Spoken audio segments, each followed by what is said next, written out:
Bismillahirrahmanirrahim. Assalamualaikum warahmatullahi wabarakatuh dan salam sejahtera.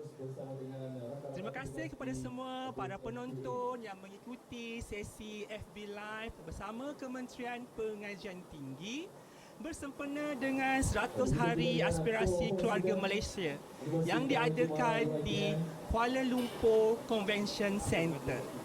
Terlebih dahulu saya mengalu-alukan semua warga Malaysia untuk sama-sama hadir memeriahkan program 100 Hari Aspirasi Keluarga Malaysia.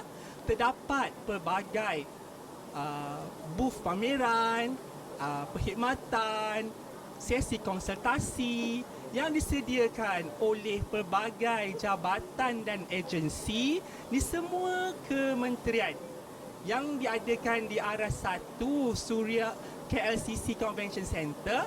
Dan jangan lupa untuk datang juga ke Aras 3. Kita ada Jom Masuk IPT bersempena dengan aspirasi keluarga Malaysia. Terlebih dahulu saya perkenalkan diri saya. Saya Muhammad Fairul bin Muhammad Hatim dari Agensi Kelayakan Malaysia, Malaysian Qualification Agency, MQA. Tak kenal, maka tak cinta, orang kata kan? Seperti yang tuan-tuan, puan-puan, para penonton boleh lihat di belakang saya ini. Pada hari ini kita akan berkongsi, kita akan sembang-sembang, kita akan melihat, kita akan sharing knowledge dengan apa yang MQA bawakan sepanjang Jom Masuk IPT 100 Hari Aspirasi Keluarga Malaysia.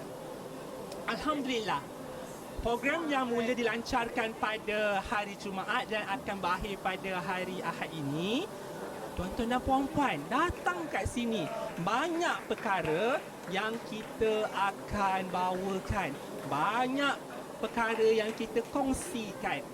Okey, hari ini saya wakil dari MQA akan berkongsi tentang produk dan perkhidmatan MQA. Sidang penonton yang dihormati sekalian, tahu tak apa itu MQA? MQA, Agensi Kelayakan Malaysia, Malaysian Qualification Agency. Okey, kita merupakan badan berkanun, iaitu sebuah agensi di bawah Kementerian Pengajian Tinggi dan terletak di Cyberjaya. Okey, apa MQA ni buat? Ini saya dah terangkan tadi. Okey, di mana MQA ataupun tanggungjawab MQA ialah mengawal selia jaminan kualiti pendidikan tinggi negara, sama ada di sektor awam ataupun sektor swasta. Okey, jadi para pelajar di luar sana yang nak mencari peluang pengajian ataupun ibu bapa yang sedang mengintai-intai di mana nak hantar anak sambung belajar ke peringkat yang lebih tinggi, mari dengarkan sesi bersama saya pada hari ini. Okey. Okey, tuan-tuan dan puan-puan. Okey. MQA ni, alright, suka ya saya nak kongsikan. Orang tak faham sangat ya apa yang kita buat, apa fungsi MQA. Jadinya saya bagi satu analogi di mana kalau tuan-tuan dan puan-puan beli sebuah TV kan, kita pergi pasar raya nak beli TV. Di pasaran ni ada TV kan. Okey, jadinya perkara pertama yang kita akan tengok ialah kualiti TV tersebut.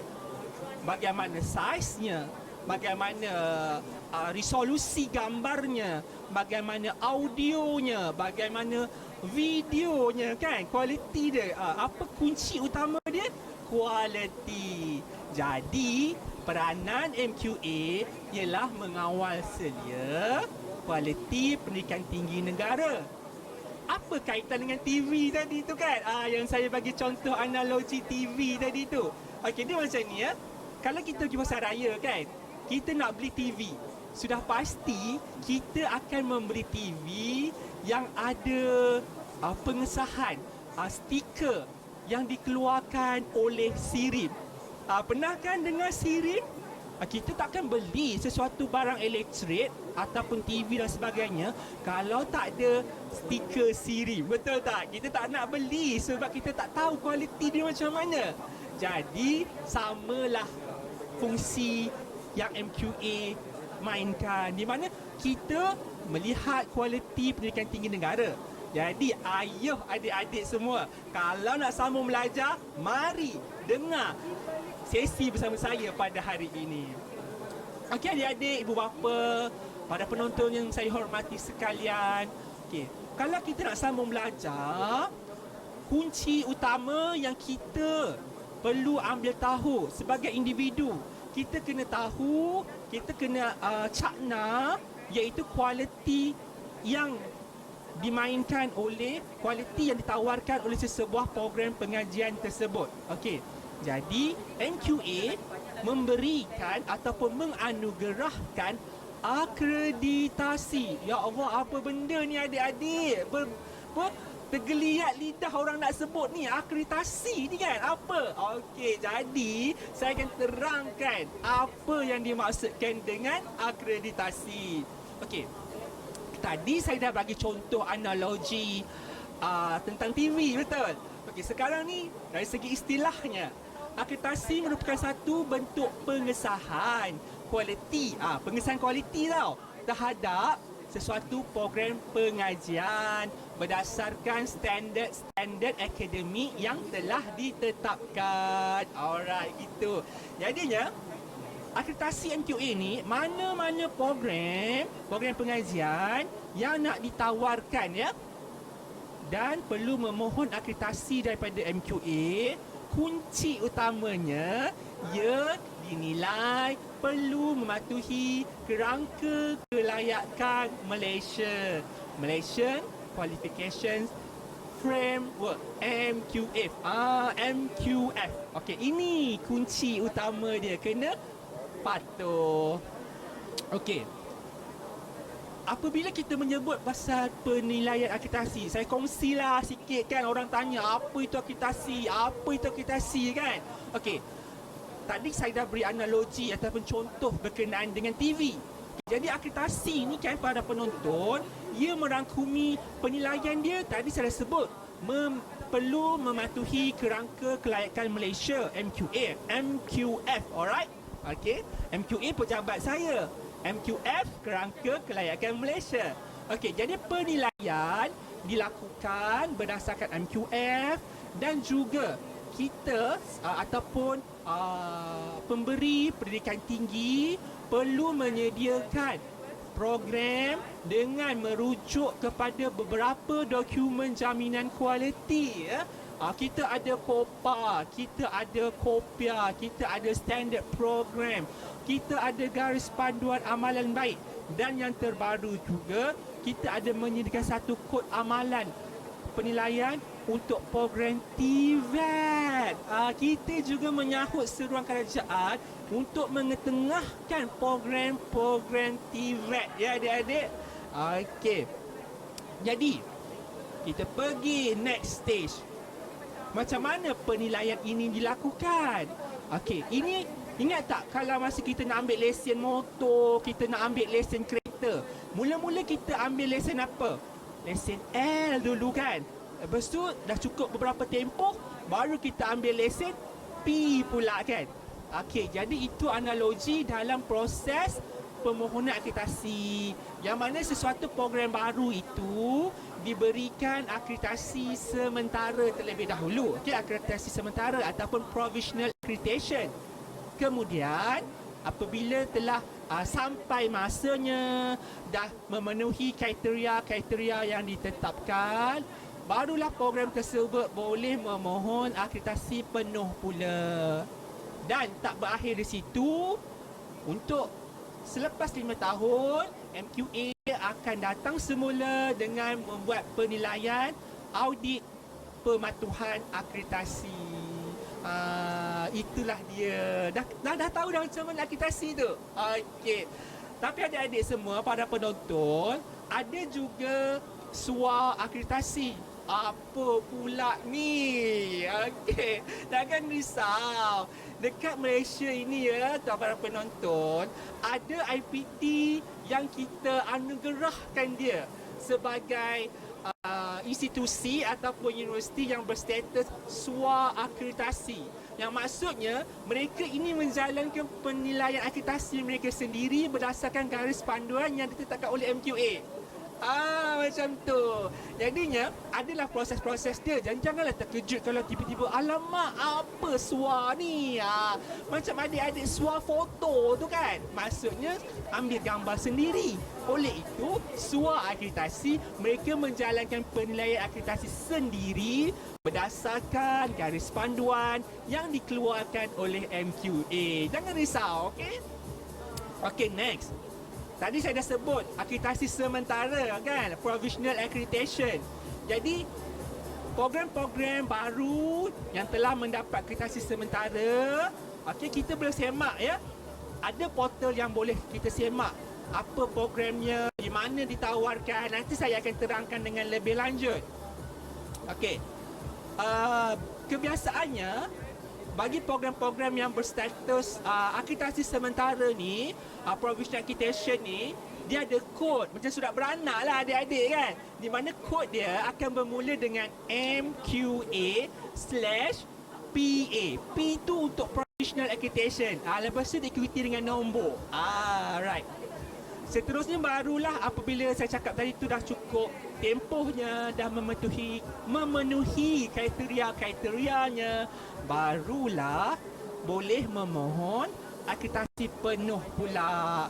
Okay, jadi akreditasi penuh ni kita boleh semak juga ada di portal, iaitu Daftar Kelayakan Malaysia, Malaysian Qualification Register, MQR. Kod dia MQA/FA, and then diikuti dengan nombor, ataupun MQA/SWA SWA diikuti dengan nombor, ataupun A sahaja diikuti dengan nombor. Okay, so kalau jumpa kod-kod yang macam ni, maksudnya itu ialah program-program yang telah mendapat akreditasi penuh. So kita boleh semak. Okay. Okay, sekarang ni kita kongsikan bagaimana nak buat semakan. Jangan risau, pergi sahaja ke portal MQA.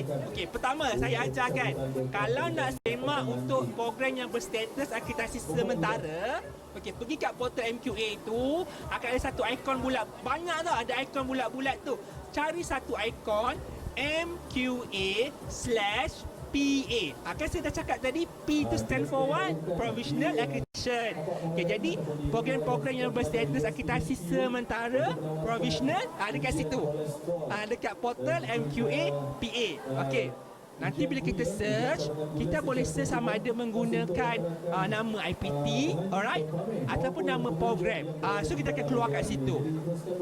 Okey, seterusnya kita menyemak akreditasi penuh pula. Okey, full accreditation. Di mana kalau adik-adik pergi dekat portal MQA, yang banyak ikon bulat-bulat tu, cari MQR, Malaysian Qualifications Register, MQR. Program-program yang dah mendapat full accreditation, akreditasi penuh, disenaraikan dalam daftar ini. Boleh bersemakkan kat situ. Jadi kalau macam nak tanya kan, dapat offer ke ataupun adik berminat sambung belajar ke, alamak macam mana nak semak ni, pergi kat portal MQR tau. Pergi kat portal MQR tu, jangan risau, sebab kita bantu adik-adik untuk memudahkan buat syarat. Bagaimana? Okey, dia macam ni. Bila adik-adik pergi kat portal MQR tu, dekat bawah-bawah tu dia ada searching by keyword ataupun carian menggunakan kata kunci. Keyword je adik-adik, memanglah dia minta nombor kod. Tapi kalau tak tahu nombor kod, jangan risau. Kita pergi the next. Abaikan yang nombor kod tu, pergi dekat bawah, isi pula nama IPT. Okey, contohnya kalau saya berminat nak belajar kat College ABC. So saya type College ABC, terus saya search apa program-program di College ABC, dia akan senaraikan. Kan mudah? Ataupun saya berminat nak belajar contohnya diploma perakaunan. Tapi saya tak tahulah dekat mana yang ada menawarkan diploma perakaunan dan telah mendapat akreditasi penuh. Jadi adik-adik, type saja diploma perakaunan, tekan search, dia akan senaraikan semua program-program diploma perakaunan dalam Malaysia, sama ada awam ataupun swasta. Kan mudah. Jadi adik-adik ada pilihan lah, nak pergi yang jauh ke, nak pergi yang dekat ke, terpulang. Yang penting program tersebut telah mendapat akreditasi daripada MQA. Okey, orang tanya kita, okey, akreditasi ni bagaimana? Ada tempoh ke? Ada tamat? Apa tarikh luput dia ke? Kan? Okey. Akreditasi ni dia bersifat perpetual, yang mana okey, apabila dia telah dianugerahkan akreditasi penuh, full accreditation, dia akan kekal dalam akreditasi penuh daftar MQR tersebut, melainkan kalau ada isu-isu yang sebaliknya lah. Namun demikian, bagi program-program yang melibatkan penilaian secara bersama dengan badan profesional, dia ada tempoh tu adik-adik. Jangan risau, macam kita renew lesen lah kan, lesen memandu 2 tahun, 3 tahun, 5 tahun. Lepas tu kena renew kan? Boleh renew. Jadi mereka akan renew dan masih akan dipaparkan dalam daftar kelayakan Malaysia ataupun Malaysian Qualification Register, MQR. Okey, mungkin ada adik-adik yang berminat nak pergi belajar kat luar negara. Tak salah kan, pergilah belajar, lihat dunia, tengok tempat orang kan. Tapi nasihat kami adik-adik, para ibu bapa, sebelum menghantar anak-anak pergi belajar di luar negara, sama ada pembiayaan sendiri ataupun ditaja oleh mana-mana pihak, saya menasihatkan untuk membuat semakan terlebih dahulu. Kita buat semakan sama ada program tersebut diiktiraf oleh kerajaan Malaysia atau sebaliknya. Jadi nak semak macam mana? Jangan risau. Sekali lagi, pergi ke portal MQA, pergi ke portal rasmi MQA, cari e-SISRAF. E-SISRAF. e-SISRAF. Okay, e-SISRAF akan menyenaraikan program-program luar negara yang telah diiktiraf oleh kerajaan Malaysia. Jadi sebelum pergi belajar kat mana-mana luar negara, buat semakan dahulu di portal e-SISRAF. Okey? Alright. Okey. Dari tadi kita kongsikan. Saya kongsikan akreditasi lah, pengiktirafan lah kan. Kenapa semua ni penting tahu adik-adik? Sebab saya kongsikan hari ini kelebihan program yang telah mendapat akreditasi penuh. Sebab apa ya adik-adik? Pada penonton sekalian, program-program pengajian yang mendapat akreditasi daripada MQA menjadi asas pertimbangan kepada pelbagai pihak untuk tujuan-tujuan tertentu. Okey, adalah tujuan-tujuan dia. Sebagai contoh, saya ambil kongsikan. Yang pertama, dipertimbangkan untuk memohon bagi tujuan pelantikan pertama sektor awam oleh Jabatan Perkhidmatan Awam ataupun agensi kerajaan. Dalam masa mudahnya lah, kalau nak kerja kerajaan, nak menjadi pegawai kerajaan, khusus ataupun program yang kita belajar tu perlu mendapat akreditasi MQA. Begitu. Yang keduanya, pengiktirafan oleh badan profesional bagi tujuan amalan profesional seperti jururawat, doktor, jurutera dan sebagainya. Ada banyak ya adik-adik. Jadinya kalau kita nak mendaftar sebagai ahli di mana-mana badan profesional, okey, mereka akan tanya sama ada program yang kita belajar hari itu ada akreditasi MQA ataupun sebaliknya. Jadi itulah yang pentingnya akreditasi ni sebagai sebab ia menjadi syarat asas pendaftaran keahlian amalan dalam mana-mana badan profesional. Para penonton yang saya hormati sekalian, seterusnya apakah kelebihan ataupun manfaat ataupun faedah bagi program-program yang telah mendapat akreditasi penuh daripada MQA? Semestinya pembiayaan pelajaran ataupun pembiayaan pengajian oleh badan-badan penaja ataupun badan-badan penyedia keuangan pelajaran sebagai contoh PTPTN, MARA dan sebagainya. Betul? Jadi mereka ini akan memberi bantuan keuangan, akan memberi pinjaman pelajaran dan sebagainya kepada program-program yang mendapat akreditasi penuh oleh MQA. Alright? Dan adik-adik, semestinya lah akreditasi MQA ini akan menjamin adik-adik untuk mendapatkan peluang yang lebih luas untuk menyambung pengajian selepas itu. Sekiranya berhasrat nak sambung belajar lagi selepas itu, adalah amat penting agar program yang kita ikuti ini mendapat akreditasi daripada MQA supaya senanglah kita nak sambung belajar lepas itu. Alright. Dan apabila kita telah menyambung pengajian ke peringkat yang lebih tinggi, semestinya lah kita boleh buat pemindahan kredit. Okey, jadi pemindahan kredit hanya boleh dibuat bagi program-program yang telah mendapat akreditasi penuh daripada MQA.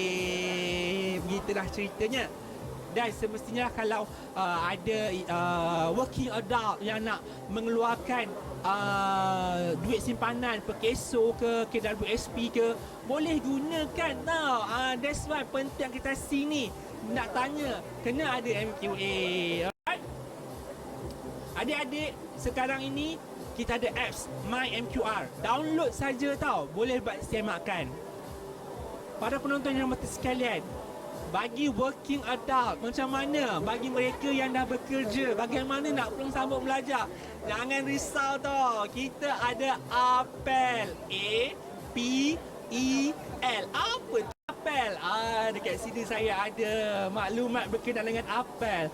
Pengakreditasian pembelajaran berasaskan pengalaman terdahulu. Jadi kita boleh menggunakan laluan APEL ini untuk masuk belajar. Sama ada APEL A, iaitu akses kemasukan ke IPT, ataupun APEL C bagi transfer kredit, pindahan kredit. Dan yang terbaru, ini best ni tau, kita ada APEL Q, iaitu penganugerahan kelayakan. Okey, jadi APEL A, APEL C, APEL Q, kita menilai pengalaman yang dimiliki dan kita akan memanfaatkan masyarakat. Yang mana APEL ini, ya para penonton sekalian, membuka peluang kepada semua untuk menyambung pengajian walaupun kurang kelayakan akademik. Kerana apa? Kita menilai pengalaman tuan-puan sekian yang dah lama bekerja, dah ada berbagai-bagai pengalaman, kepakaran dalam bidang-bidang tertentu. Ayo, mohon APEL, boleh gunakan APEL ini, okey? Alright. Jadi maklumat lanjut berkenaan APEL ini juga boleh didapati di portal rasmi MQA. Okey, pergi kat portal rasmi MQA, cari ikon APEL, itulah APEL. Boleh dapatkan maklumat lebih lanjut berkenaan dengan APEL A, APEL C dan juga APEL Q. Okey, pergi saja ke soalan lazim. Di situ ada semua maklumat berkenaan dengan APEL A, APEL C dan juga APEL Q. Okey, alhamdulillah, saya rasa hari ini saya telah dengan masa yang diberikan, saya telah kongsikan dengan semua para penonton berkenaan apa itu MQA, apa itu akreditasi, apa itu MQR dan juga apa itu APEL. Jadi ayuh semua warga Malaysia, tak kiralah apa latar belakang pendidikan anda, manfaatkan peluang ini untuk menyahut seruan kerajaan menyambung pengajian ataupun lifelong learning menggunakan pelbagai kaedah yang telah kita sediakan, insya-Allah. Okey, kita akan terus belajar, tak kisahlah peringkat umur sekalipun kan, menuntut ilmu orang kata. Okey, jadi di kesempatan ini ya, saya menyeru semua warga Malaysia yang menonton FB Live pada hari ini, yang menonton rancangan kita pada hari ini, kita masih ada peluang untuk datang ke Kuala Lumpur Convention Center sempena 100 hari aspirasi keluarga Malaysia. Okey, untuk datang ke Ruai KPT di arah 1 dan juga jangan lupa datang di arah 3 tau. Dekat arah 3 ni kita ada Jom Masuk IPT sempena dengan 100 hari aspirasi keluarga Malaysia. Berbagai aktiviti menarik disediakan di sini. Okey, datang jumpa kami dekat sini tau. Kita esok Ahad, hari yang terakhir, masih ada peluang untuk datang. Okey, untuk tahu apa itu MQA, apa itu MQR, apa itu APEL. Okey, dan sekiranya para penonton sekalian ada soalan, okey, jangan segan silu untuk hubungi MQA ya. Boleh hubungi MQA di 0386881900. Pegawai khidmat pelanggan kami akan menjawab panggilan anda dari hari Isnin sampai hari Jumaat. Selain itu, sekiranya nak mengajukan sebarang pertanyaan, boleh juga pergi ke portal MQA, cari ikon SPPA, Sistem Pengurusan dan Sistem Pengurusan Pertanyaan dan Aduan. Pergi kat situ, anda boleh mengajukan soalan, kita akan jawab, insya-Allah. Terima kasih saya ucapkan kepada semua para penonton yang setia bersama kami pada hari ini. Okey, manfaatkan peluang yang ada ini. Stay safe. InsyaAllah kita berjumpa lagi. Sekian. Wabillahi taufiq wa hidayah. Assalamualaikum warahmatullahi wabarakatuh. Ini adalah merupakan senarai ABTS yang bersama dengan kami sepanjang 3 hari Jom Masuk IPT.